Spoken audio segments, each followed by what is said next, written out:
Well, hello, hello, hello. I am Cassandra Cusino, your girl, the Sports Nisa, and this is Levels, your weekly live combat sports streamcast. I guess that's what it is. In a little bit, we're going to introduce our guest, but first of all, just want to say thank y'all. The world is a little bit crazy right now, and so we always appreciate the fact that anybody wants to sit down and listen to what we have to say is very much so appreciated. So we have a very interesting and live show for you today. Coming up in just a couple of weeks is going to be the 2020 and 2021 International Women's Boxing Hall of Fame inductions. It's got to be a double ceremony because, COVID. And because of that, the hall is doing some things that might be a little bit different this year out in Las Vegas at the Orleans. So I'm going to introduce Miss Amy Green, who is the publicist for the International Boxing Hall of Fame. And Amy is someplace in Central Time. Let's find out where she at. Hey there, Amy. Hey, how are you? Now you're in Central Time. Is it Oklahoma that you're? Yes, I am. I'm in Southwest Oklahoma. Very nice. So we have another guest as well, Miss Wanda Countess. Wanda is one of the very few female matchmakers out there. I can probably count on like three fingers who they actually are in the boxing world. So we're going to bring Wanda into, and we're going to have a really good discussion on not just the Boxing Hall of Fame, but women's boxing as well. So let's see, where you at, Miss Wanda?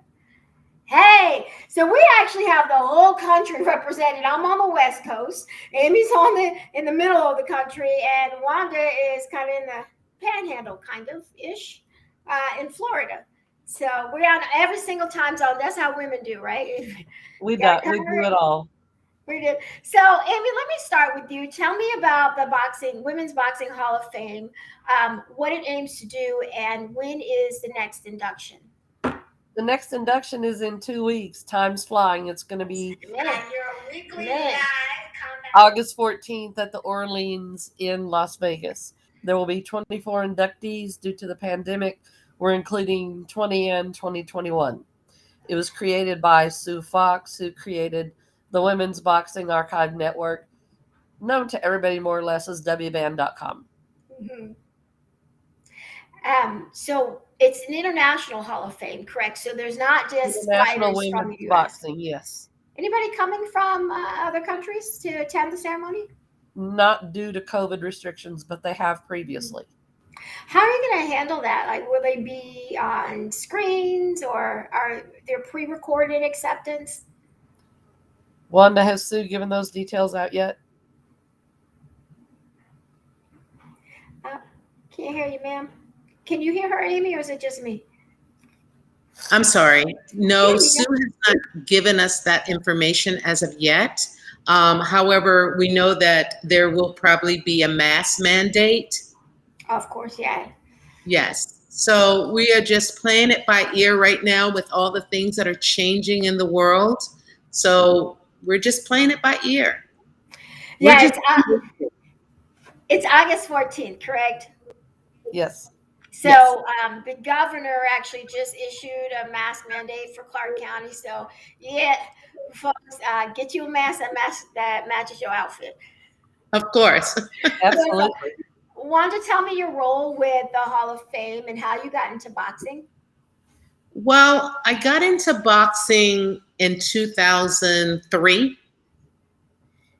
I decided to do an all-female show in Washington, D.C.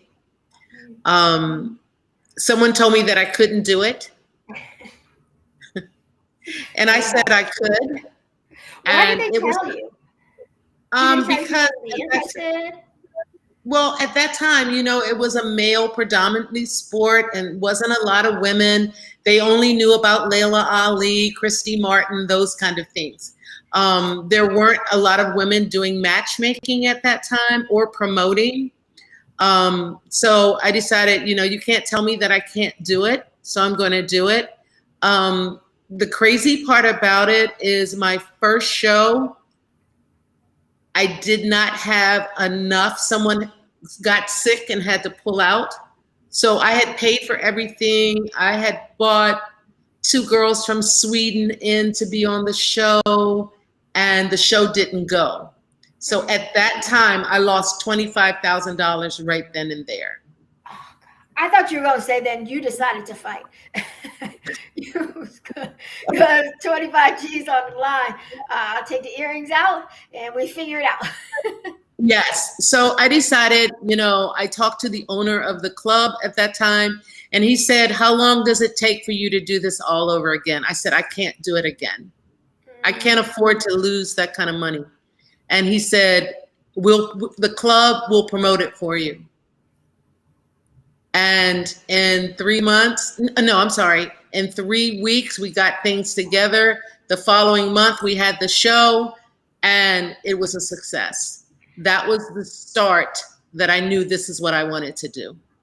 I think matchmaking is kind of like this wizardry that happens in boxing that not a lot of people are clear on. Like, what is it exactly? Well, matchmaking is knowing your competition. It's being able to match the competition. No one likes to see mixed matched fights, especially with women. And I can honestly say, and I know Amy can vouch for me, I pride myself in honest matchmaking. And I think our shows had some of the best fights you ever wanted to see. Cassandra, there were nights when Wanda and I worked on shows together that would be up late at night, going back and forth through BoxRec, looking here, looking there, researching here, doing this and that. So it wasn't just random, oh, let's just put these girls together. You had to put a lot of thought behind it because you already had people thinking, yeah, women's boxing, come on. So you had to show them quality from the very first minute their toe touched the canvas. I would imagine in those days it was even more difficult because you didn't have YouTube. If you needed footage, you could go get somebody's VHS tape somewhere. Yeah, we did a lot of research. We became very familiar with who they were in partners with, what kind of fighter they were. And it's a learning process, and it takes a while, but we managed, and it was phenomenal. I wouldn't give it up for the world. Ever how it happens. Amy, so there are some women who are going in. Tell me a couple of the women who are going into the Hall of Fame this time around. Okay. I've got the list right here, just in case you asked. There is a Lifetime Achievement Award for Barbara Buttrick, who started in the 40s. You're going to be looking at, from 2020, you will have Sharon Anyos, Lisa Brown. 2021, you're going to have JoJo Wyman, Bonnie Mann, Dora Weber, Alicia Ashley, who is internationally one of the premier fighters ever, female fighters ever. And then you have Isra Girgra from 2020. I mean, there's just 24 of the most choice people you could find. Is it 12? I mean, it seems like it's a big class for both years. They're not usually that big. How come there were so many going in? COVID. Well, not just because it's combined, but it seemed like even if you just took the 2020 inductees, for instance, it seemed like it was a pretty big class. There usually are 10 to 12, and there may have been a couple more, but nobody anticipated having to combine 2 years. Yeah, what was the biggest challenge of combining the two besides like the logistics of people not being able to come? I think it was just seeing who was willing to participate and knowing or understanding what was going to take place with the whole COVID thing. People didn't want to buy tickets. They didn't want to plan any of that. So we were like balancing or juggling up in the air of what to do, when to do it, how to do it. And fortunately, we were able to decide amongst all of us that 2 years, a combination, it's going to be exciting and it's going to be worth it. And maybe even thinking about doing it every 2 years from now on. Hmm. What would be the benefit, you think, Amy, of maybe staggering the inductees? You would have a little bit more time to create an event that would be a level up from the next one. You would be able to Mhm. ensure bigger and better sponsors, maybe a bigger, better venue. There's a lot of things that could go with staggering it, but depending on the momentum of this one and the results, I think that's where Sue will make her decision. Sue is a little camera shy. We tried to get her on, and she's like, "Nah, you got Amy." So, tell me about the founder, Sue Fox. I know she's a musician. She's, I believe, former law enforcement. Um, Retired law enforcement. She started boxing in 74. We yeah, were all in, I was in grade school, some and folks wasn't born yet. Some folks she wasn't born started yet. out with the very first thing that you had to, nobody cared. They didn't care if you weighed 138 pounds. They grabbed sis off the street. She might weigh 170. And that was how she was thrown in. Yeah. A lot has changed in women's boxing. I would say even in the past 4 years, 5, 6 years, really, I think the 2012 Olympics really changed a lot of things for women's boxing. Now you had a back-to-back gold medalist and you had actual names and social media. Wanda, what else do you think has changed for the good in women's boxing since you started? Well, I think the publicity has skyrocketed. And, with the talent that's out here today, it's more serious.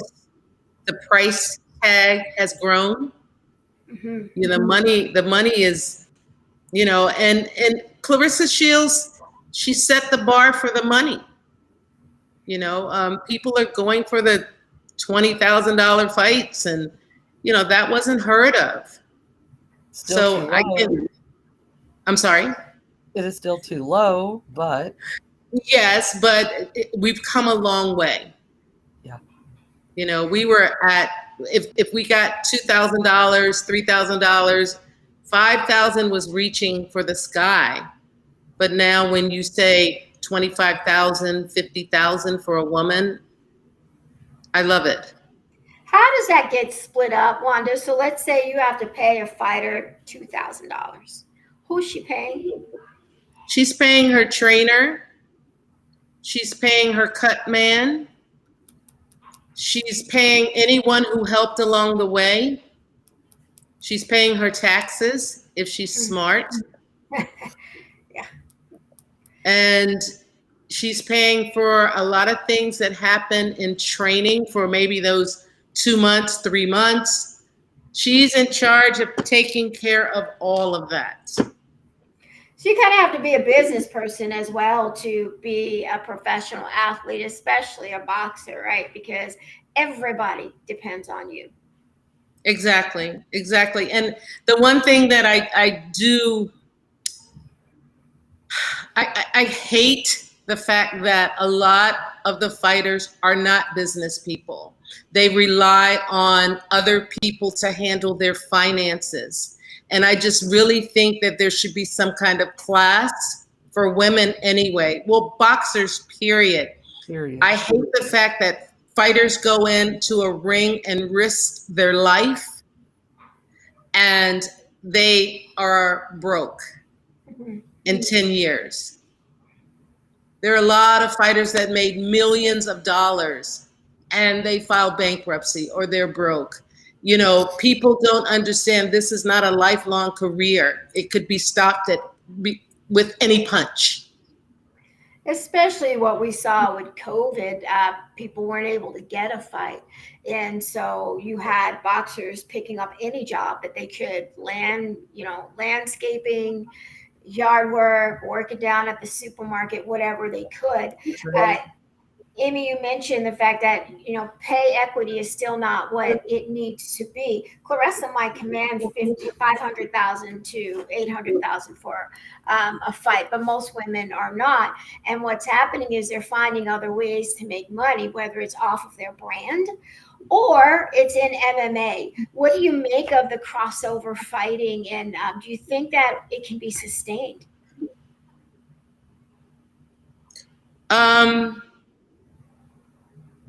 I don't think so.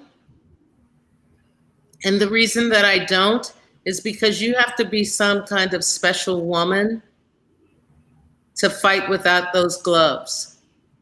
Mm-hmm. And I just think personally, I don't like it. I think it's dangerous. You take a risk. And if you decide to do both MMA and boxing, you're really taking a serious risk. It's going to take a very special athlete. Amanda Serrano is finding success. Of course, Clarissa had to get it out the mud to win that PFL debut, but she certainly did. Amy, what do you think women have to do to continue to raise that pay scale? You have to. I mean, it's consistently raised the bar. I mean, you have to. Is it just fighting? No, it's not just fighting. I think that your image helps a good little bit, a lot, because you have to have the crossover appeal. You have to have somebody that's just as at home in the ring as they are, uh, in a national ad campaign. Yeah. I mean, you see someone like Ebony Bridges, who is Movies. really smart. People see the bikini at the weigh-in, and I think they get it twisted. She's building a brand. Whether you're a good girl, bad girl, controversial, or not, being brand conscious is actually something that is a smart thing to do in boxing. You I can take think, skills. You could go into movies, stunts, Hmm. whatever. Holly Holm has done a movie. Gina Carano, even though she's MMA, she's been in a couple of movies. There's some things that you can do. I mean, it's unlimited, really. You just have to be able, like with boxing, to find an angle. Wanda, what are you still old school about, and what are you glad about that has progressed in the sport? say that again, I'm sorry. Yeah. What do you still feel like you're old school about, and what are you glad that has progressed in the sport? Well, number one, I'm glad that the finances have progressed.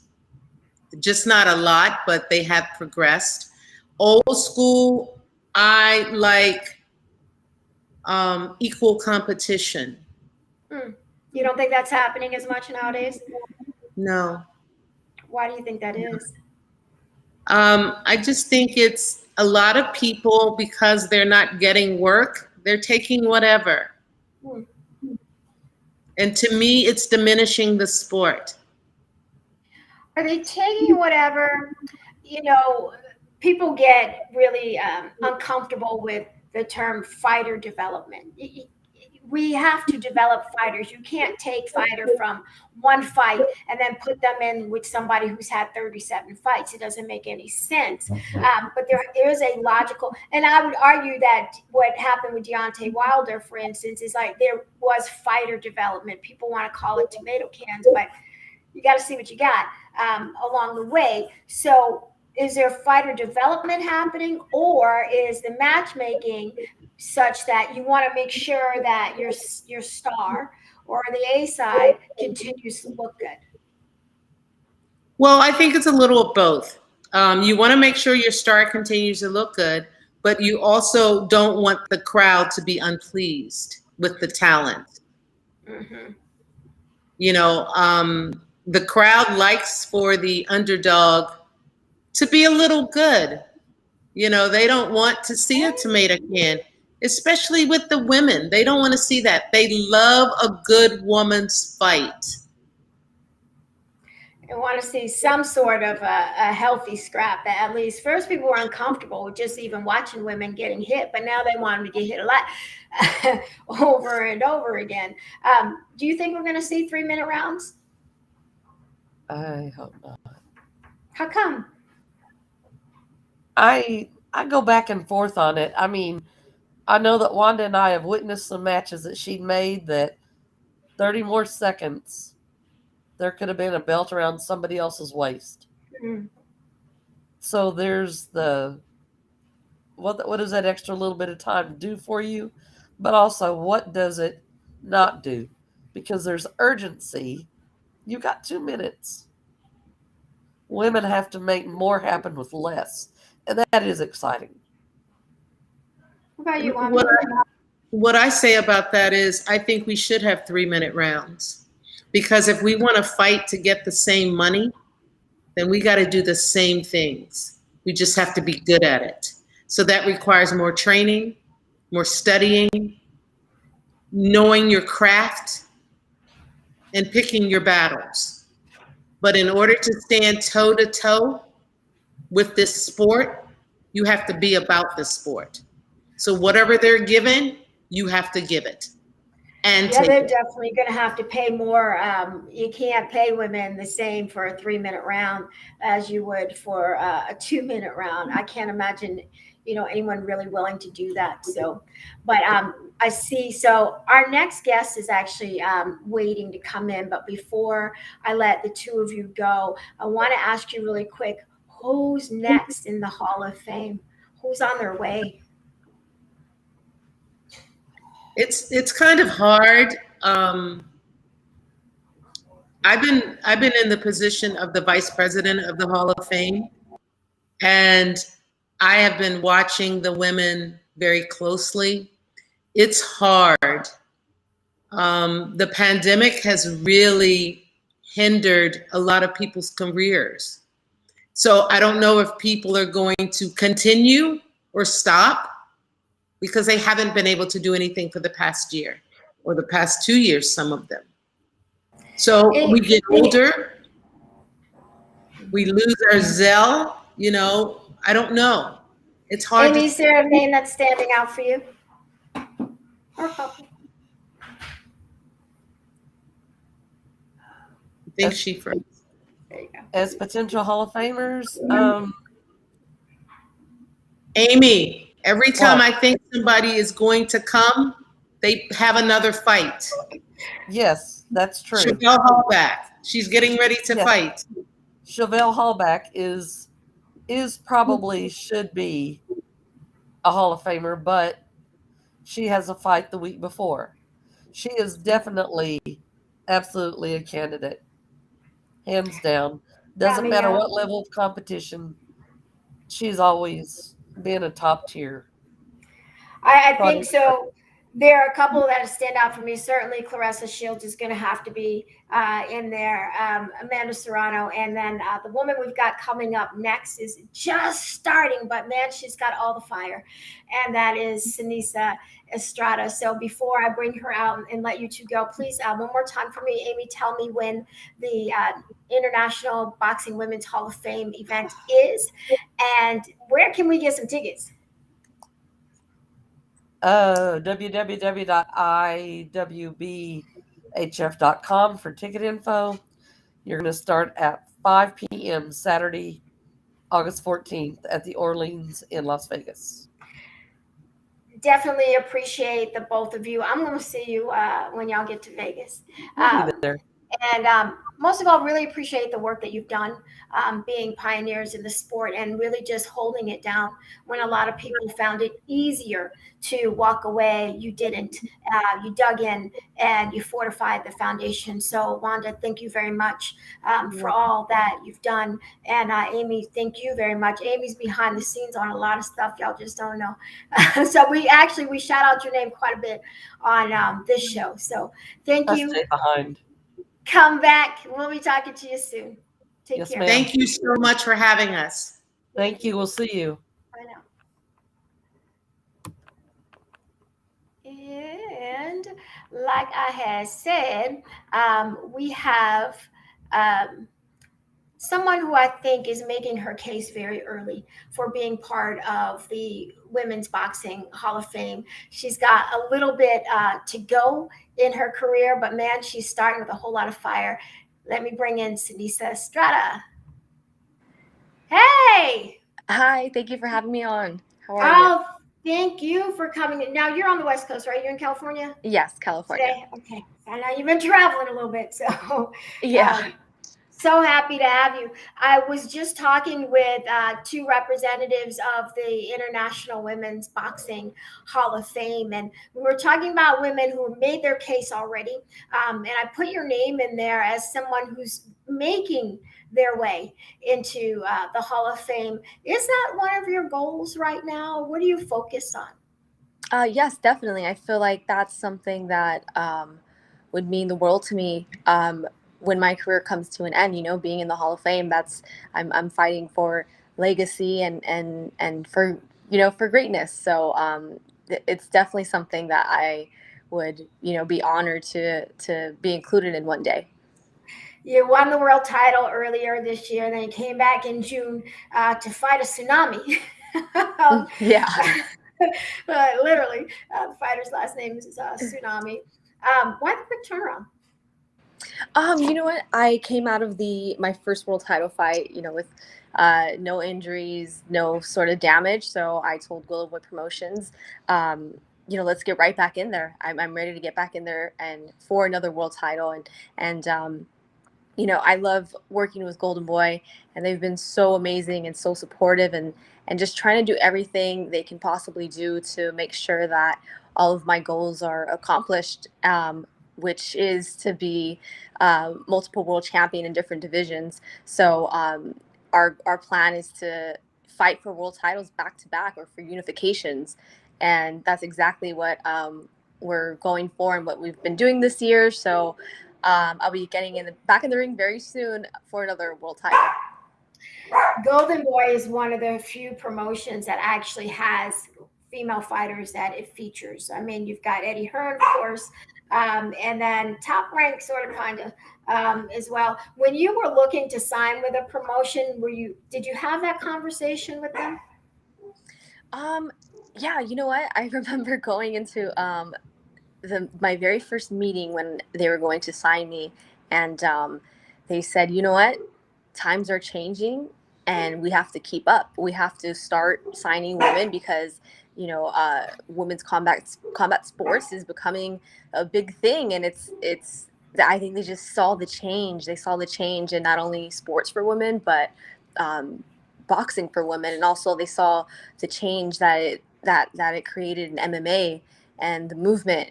How Dana White does an amazing job with his females and having them as main events, and um, so many females on these main cards. And I think Golden Boy, just like they said, times are changing and it's time for them to keep up. And that's exactly what they've been trying to do by signing not only myself but other women as well. And a lot of promoters are now doing that, and it's amazing. It's so awesome to see because growing up, I always knew I would be in the position that I'm in today, but I just didn't know when or how because um, I kind of lost faith in in sorry in women's boxing, and I lost faith in boxing and if it'll ever happen, if they'll ever give women a chance and give us the platform that we deserve.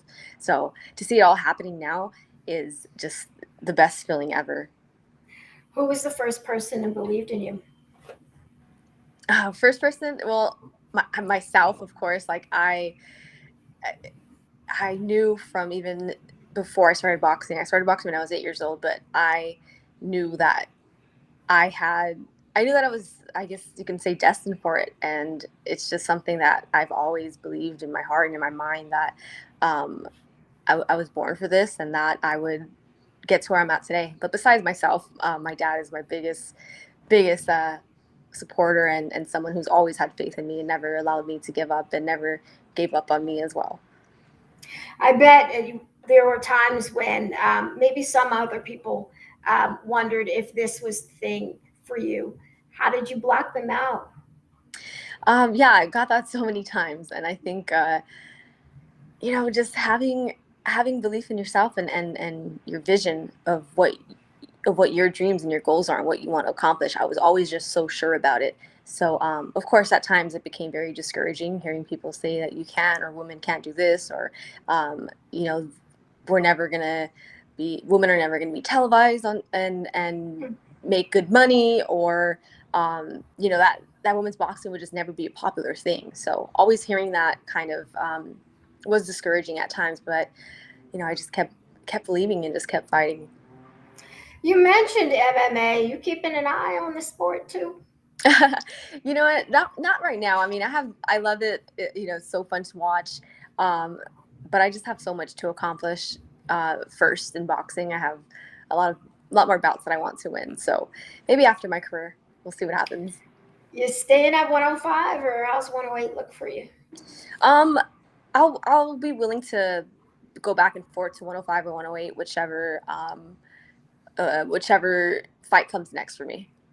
When fans hear that, right, it's a 3-pound difference, right? Doesn't sound like a whole lot, but what is the main difference for you if you were to go up and then coming back down?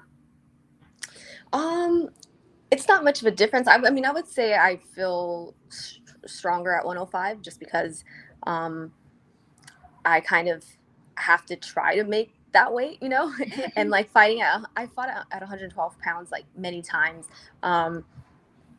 Because in the beginning of my career, I had to kind of take fights at heavier weight classes. And, I've fought girls who were even bigger than 112. They were bantamweights. And I walk around at 112 pounds. So to fight there kind of, isn't really, it's not really for me, because I step into the ring the next day at the same weight or less than 112. So that's why I would like to stay at 105 and 108 and collect bouts there. But I'm also willing to fight at 112 pounds too, if the fight is right, because I feel like I can win world titles in that division as well, even though I'm much physically smaller.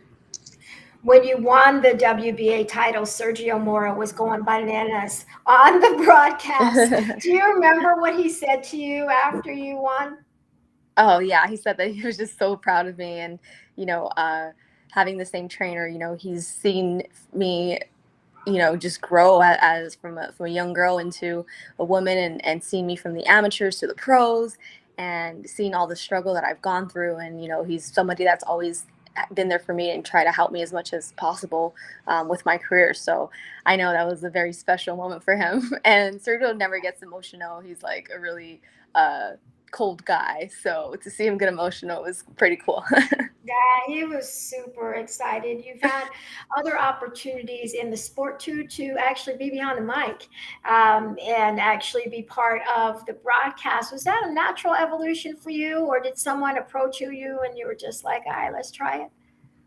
Yeah, well, broadcasting is something that I've always wanted to do. I think even before I started boxing, when I was a little girl, I always wanted to be a newscaster. I would watch the news all the time because I was just fascinated by broadcasting. So it's just perfect that I got the call to get the opportunity to commentate for NBC, and it was an amazing experience. It was so much fun. The whole crew and team was just amazing. So it's something that I've always wanted to do, and I definitely want to continue to do. I love hearing you say that it was something that you liked, you were interested in since you were a little girl. I think I have 2 young kids, and as a parent, you watch and see what it is that they're paying attention to, what they're interested in, because it kind of does pronounce itself at an early age. And sometimes I think people who care about you get in the way, and they really want to push you towards something else that they think should be your bag. Yes. But it sounds like you had a lot of support in your family to guide you towards what you were most passionate about and really good at too. Wasn't just something you liked. Thank you. Yeah, I definitely had that support. My dad was always there pushing me. And then, of course, my mom was not very happy at all when I first started boxing. And I had over 100 amateur fights. And I believe she had probably only gone to like maybe 2 of them, just because she, was afraid to see me get hit. And she kind of just didn't really know much about boxing, so she didn't really see my vision for it and my goals and everything that I wanted to accomplish. But now, as a professional, she is there front row every fight, screaming her lungs out, and she's my biggest supporter now. So it's great to win over my mom's support after all these years. You had over 100 amateur fights, and I'm always curious. Growing up, when you take up the sport young, when people start finding out that you're a boxer, they try. Do they try it? Like, do they want to see if you really have hands? And when did that stop? It's so true. Yes, I remember in elementary school and in junior high school, and even during high school, like I never wanted to tell anyone that I was a boxer, because not only because of people wanting to start fights with me, but because I didn't want my friends and people to think that I was crazy, because when I was a little girl, boxing was, an unheard of thing for girls and women. Um, but yeah, I tried to keep it a secret as long as I possibly could. But then as I started winning these national tournaments and things like that, I started to get just a lot of publicity, and newspaper news writers and reporters wanted to come to my school. And I remember I did this documentary, and cameras were at my school filming me, so I couldn't hide it for long. But I mean, it's great that I had that success as an amateur and as a young female in the sport. Mom is in the arena screaming your name now. Oh yes, she is. Love that. What would you tell young girls who might be interested in boxing? Like, what did you learn along the way that you wish you might have done a little differently early on? I would tell any young girl to just go for it. It's so cool to walk into a gym, and I was born and raised in LA, so there's gyms everywhere. And when I would walk into a boxing gym as a young girl, there were no females. I was the only girl walking into the gym, and in every single gym. And now you walk into a gym in LA and it's packed with little girls and packed with women. So it's just so cool to see. And I would tell them to just go for it. If this is something that they're really passionate about, stick to it and work hard, and don't ever tell anybody that you can't. I mean, don't let anyone tell you that you can't. And if there's something that I would have done differently, I don't know. I think I would just try to have more patience, because a lot of times in my career it was very, very frustrating and very discouraging, and I felt like I lost patience many times. But I would just tell myself to be patient, because everything's going to work out just as you plan. How do you handle the pressure? How do I handle the pressure? You know what? I'm so competitive, and I think like just by training hard and continuing to improve every fight, kind of. Who keeps coming by your house? Why are your dog mad? I'm sorry, there's these loud trucks passing by. My dog barks at them every time. My kids have been over here trying to get something out of me for the past 20 minutes. They just don't bark, but they're here. Oh. What was I saying about the handling the pressure? It sounds like you were made for it.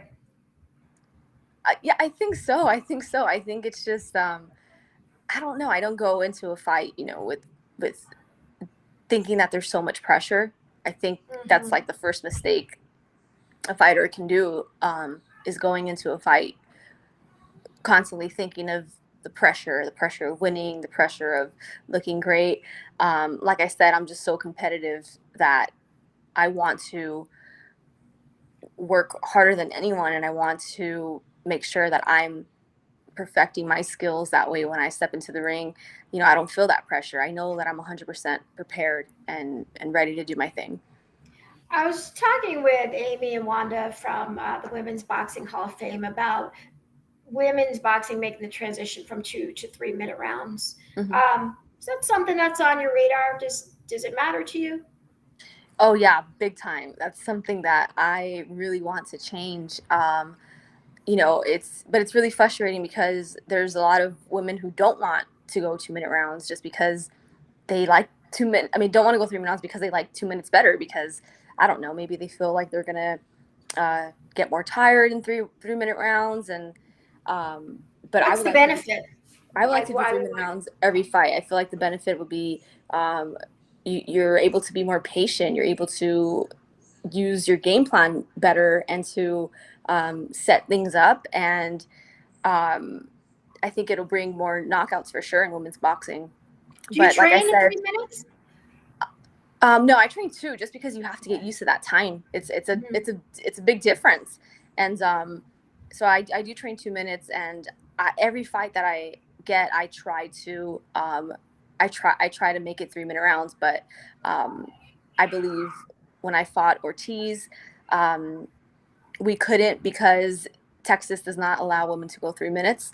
And then for my fight versus Tsunami, the WBO and the California State Athletic Commission said that we can do 3 minute rounds if Tsunami wants to, but Tsunami didn't want to.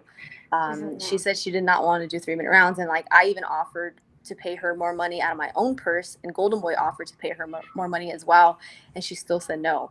So Yeah, she that's looked at you and unfortunate. she was like, "Yeah, I didn't let that girl hit me for no 3 minutes." But yeah, I do wish that it changes. But like I said, it'll be very hard because a lot of women don't want to do it. So, and I don't care about getting, I don't say, oh, I'll do 3 minute rounds only if they pay us more money. Like, no, I want to do 3 minute rounds because that's boxing. We should be doing 3 minute rounds. It's just not enough time with 2 minutes. So I feel like, I mean, the money's not the issue for me. It's just getting those 3 minute rounds. I want to do 3 rounds no matter what. That's really interesting to hear you say that. You can have those discussions between the promoter and the commission. So it sounds like the women who want it to happen just need to keep asking. Yeah. Just definitely keep asking and keep pushing for it. And that's something that Golden Boy Promotions has realized. So that's why now they're every time I ask for it, they're trying to push it. But it just all depends on the fighter. So now you're on the pound for pound list. When it came out, were you expecting it? Did you still need to see your name there? It was awesome. It was very just an amazing feeling to see myself on the pound for pound list. I always knew that it would happen one day, and I'm just working hard to just continuing to stay on the pound for pound list, and eventually be number one on the pound for pound list. Who are in your mind are the top 2 or 3 names in the sport? On the pound for pound list, I would say definitely Clarissa Shields because of everything she's accomplished, and Amanda Serrano as well. I feel like those 2 ladies are, the most accomplished, and everything that they've done and they're doing for the sport is amazing. So it's cool to see my name on the pound for pound list with them. You think Amanda Serrano is getting slighted kind of along the way? I mean, she's done so much. She continues to win. She continues to be dominant, but people still don't seem to speak her name as much as I think they should when you're talking about the best in the sport. Yeah, I agree. I think she deserves to be talked about more, and it's very inspiring to see how far she's come, and how she never gave up, because I mean, wow, everything she's accomplished, and now she's barely starting to make the money that she deserves. She's barely starting to be seen on TV, and get the publicity that she deserves, and it's just crazy that it took all this time. Unfortunately, she came up in the eras and the decades when women's boxing was dead, and same for me too. But I feel like at least like being younger, at least I'm able to get the most out of it. But it's great that she's still going, and she's still trying to accomplish even more, and it's awesome now that all that she's worked for and all that she deserves is finally paying off for her. Yeah, Amanda, I mean, Franchon Cruz, Discern, definitely also with Golden Boy. I don't even think Franchon is on the pound for pound list, which is mind blowing to me because she's undisputed. So I'm like, that's right. I didn't think about that. You're right. It is. It's an interesting thing, but you are on there. You are on your way, I think, to doing a lot more great things faster than a lot of people were counting on for you. So what's next? You're gonna get back in. Well, it's August. Be August on Friday. You're gonna get back in this year, or what's happening next for you? Yeah, yes, definitely this year. I would say by like October, I'll be back in the ring. Haven't confirmed anything yet, but that's what we're looking towards is October. So I'm excited. You know, another world title or unification. So I'm excited and yeah, I'm ready to get back in the ring. Anybody you want to call out? No, I just want to fight any world champion. Whoever has the title, let's do it. Before I let you go, the bob is working, Mama. Whoever did this cut and this color on your hair, it looks fantastic. I was looking Oh, thank you so at much. your Instagram. I like the little loose waves that they put in there too at sometimes. So I like how you're growing. You're taking control of your brand, and you're growing into who you are as a fighter, but also who you are as a woman and as a person. And it is really great to see that you're not hiding that. Thank How you. did you did anybody have to kind of get in your ear and say, you know what, Sinisa, it's okay not to be so closed in and be so private, but like let people know who you are? Yeah, it's very hard for me, you know, because I'm not big with social media. Like I don't like it. But unfortunately, we live in a time where, you know, you need it, especially if you're in the public eye. And I'm very private, and I don't like to share a lot of things. And so yeah, I think you know, just like my team around me has kind of been helping me just be more open to to just not being so insecure or closed in, you know. So but I'm trying, you know. I'm definitely I know who I am. I know what kind of person I am. And you know, I just want to just be 100% real to myself and to the fans and to everyone who supports me. Wow, you definitely are. Appreciate your time today. Looking forward to a lot of good things to come from you in boxing, outside of boxing too. I love listening to you on the desk as well. Tell people where they can find you the most. Thank you so much. So yes, you can follow me on social media at Sinisa Superbad, and stay tuned for my next fight, which would be around October time. So going for another world title. Appreciate you. Thank you so much. Have a great rest of your day. We're going to see you soon. Thank you. Definitely. Anytime. Thank you so much. All right, take care. Bye. Oh my goodness. Sinisa Estrada is a name in women's boxing who is, I think, mission critical to the success of the sport. She's young. She's very aggressive and she's talented and she's got room to grow. So we're going to see more. I think my hand get all close to the camera like that. That's the one thing that's annoying about this whole stream thing. Anyway, we're going to see things out of Sinisa's career that are going to be very important for the growth of women's boxing. So bookmark her as somebody you need to go look at her box rec. And Google when her next fight is. She says probably going to be October, but keep an eye out for her. We started off the show with Amy Green and Wanda Countess from the International Women's Boxing Hall of Fame. Their event is going to be on Saturday, August 14th at the Orleans in Las Vegas. Go ahead and look up the International Women's Boxing Hall of Fame for more information on them. And if you want to attend that event, if you do want to attend that event, get vaccinated. That's best. But you definitely are going to have to wear a mask here in Clark County, Nevada, if you're going to be indoors. So that's it. That's it for me. I am Cassandra Cousineau, your girl, the sports Nisa. Thanks for rocking with me. We've had double swimming lessons here in my house today. Kids had to be there at 4. I got to bring them back in a little bit as well. So, and in the meantime, I'm catching some Olympics. I want y'all to be safe. Really concerned about what's going on out in these streets. Do what you can to be safe and take care of one another. Don't just take care of your physical, take care of your mental. I keep saying we need to just call mental health health. That's what it is. It's just health. So take care of yourself. and take care of one another. So for levels, I'll get y'all sooner rather than later. Peace out.